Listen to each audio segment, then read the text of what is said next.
এইকেইদিন কিছুদিন ধৰি গীৰ গাই ক্ৰয় বিষয়টোক কেন্দ্ৰ কৰি এটা বিতৰ্ক হৈ আছে। মই ভাবোঁ যে বিতৰ্কটো হ'ল ভালেই হ'ল, কথাবোৰ স্পষ্ট হ'ব। আমি 2022 চনতে এদিন এছেম্বলিত পদ্মদাই আমি লবিত বহি থাকোঁতে পদ্মদাই আমাক অৱগত কৰিলে যে এনেকৈ গীৰ গাই তেখেতসকলে যিমান আশা কৰিছিলে তাতকৈ বেছি ট্ৰেইনত পঠাই দিছে। আৰু ট্ৰেইনত পঠাই দিয়াৰ কাৰণে এতিয়া বেছি হোৱাখিনি কি কৰিব এইটোক লৈ এটা দুদুল্যমান অৱস্থাত আছিলে বুলি জনাইছে। চ' সেইকাৰণে আমাক ক'লে কোনোবাই যদি ল'ব পাৰিব। তেতিয়া আমি আলোচনা কৰোঁতে ক'লে যে ট্ৰেইন আহি আছে আৰু এদিন বা দুদিনৰ ভিতৰতে আহি পাব। তেতিয়া আমাক জনালে 2 তাৰিখ নে কিবা বুলি জনালে, 2 এপ্ৰিল। তেতিয়া ক'লে যে 3 তাৰিখে এনেকৈ ট্ৰেইন ষ্টেচনত আহি পাব ৰঙিয়াত। গৰুখুটি প্ৰকল্পৰ কাৰণে যিখিনি দৰকাৰ এখেতসকলে লৈ যাব, আৰু যিটো বেছি হ'ল তাৰে ভিতৰত যাক যিমান লাগে যদি কোনোবাই যদি পইচা দি ল'ব বিচাৰে ল'ব পাৰিব বুলি ক'লে।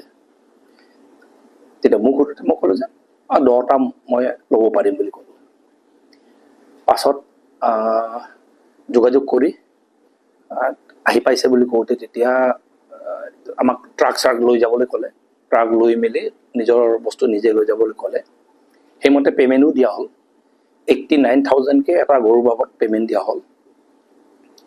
পে'মেণ্ট দি মেলি আমি আমাৰ 10টা যিটো গৰু সেইটো ট্ৰাকত লোড কৰি আমি লৈ আহিলোঁ।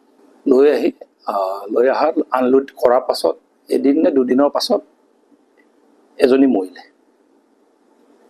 বাকী 9টা গীৰ গাই মই ভাবোঁ এইটো তাৰপাছত 3-6 পাছত আৰু এজনী এনেকৈ ঢুকাইছে।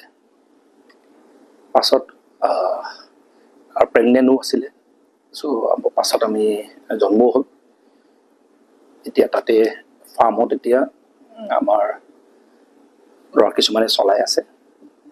মই ভাবোঁ যে এইটোক লৈ যিটো বিতৰ্ক হৈছে এইটো ফ্ৰীকৈ অনা নহয়, গভৰ্ণমেণ্ট ছাবচিডিও নহয়। 89,000কে দি মেলি ক্ৰয় কৰি অনা হৈছে আৰু ট্ৰেন্সপৰ্টেশ্যন আমি নিজে লৈ আহিছোঁ। পাছত খালি আমাক জনালে যে এইটো 89,000কে আমি যিটো পে'মেণ্ট দিলোঁ তাৰ পৰা আমি টকা কিছু ঘূৰাই পাম বুলি আমাক জনাইছে। কিয়নো NDTVৰ লগত গভৰ্ণমেণ্টে পাছত গৰুখুটি প্ৰকল্প আমাৰ পদ্মদাহতে লাগি মেলি বহুত বেমাৰী যেনেকৈ মোৰ লগে লগে এটা পিছদিনাই ঢুকাইছে, এনেকৈ পাছত আকৌ ঢুকাইছে। এনেকৈ বেমাৰী হোৱাৰ কাৰণে কষ্টিংটো বহুত বেছি বুলি 66,000কে চাগে পাছত দাম দৰ কৰি ফাইনেল কৰিলে তেখেতসকলে। সেই হিচাপে আমি যিখিনি গৰু ল'লোঁ তাৰ বাবদ চাগে 66,000কে পে'মেণ্ট দি দিলে। আমাক জনাই থৈছে এতিয়া বাকীখিনি হিচাপ তেখেতসকলে গোটেই একাউণ্টছবোৰ ক্লিয়াৰ কৰি আছে, কৰি মেলি আমাক বাকীখিনি টকা ঘূৰাই দিব। আমি যিহেতু 89,000কে আমি ফাৰ্ষ্ট বেটছত দিছিলোঁ।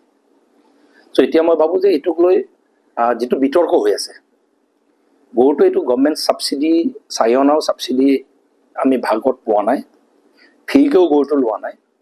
আৰু এইটো তাত চিল ষ্টাম্প ৰচিদ ভালকৈ খুব ধুনীয়াকৈ আমাক দি থৈছে যে আমি 10টা গৰু ক্ৰয় কৰিছোঁ, 10টা গৰুৰ বাবদ ইমান টকা তেখেতসকলে পাইছে আমাৰ পৰা, তাৰ একাউণ্টছত সোমাইছে, গৰুখুটি প্ৰকল্পত সোমাইছে। তাৰপিছত তেখেতসকলে NDTV পে'মেণ্ট দিছে। সেইটো পাছত তেখেতসকলে পে'মেণ্ট দিছে আমি নাজানো, আমাৰ পৰা টকাটো লোৱাটো লৈছে। এতিয়া আমাক টকাটো ঘূৰাই দিয়া কথা, এইটো কিছুমানে ঘূৰাই পাইছে, মোৰতো চাগে মই ঘূৰাই পাম জনাইছে। চ' মই ভাবোঁ যে এইটোক লৈ যে কিবা ফ্ৰীকৈ গৰু অনা হ'ল, গৰুটো ষ্টেচনৰ পৰা চুৰ কৰি অনা হ'ল, এনেকুৱা ধৰণৰ কথা মই ভাবোঁ যে নাই। বাকী প্ৰচিডৰৰ যিখিনি কথা কৈ অনা হ'ল, এনেকুৱা ধৰণৰ কথা মই ভাবোঁ যে নাই।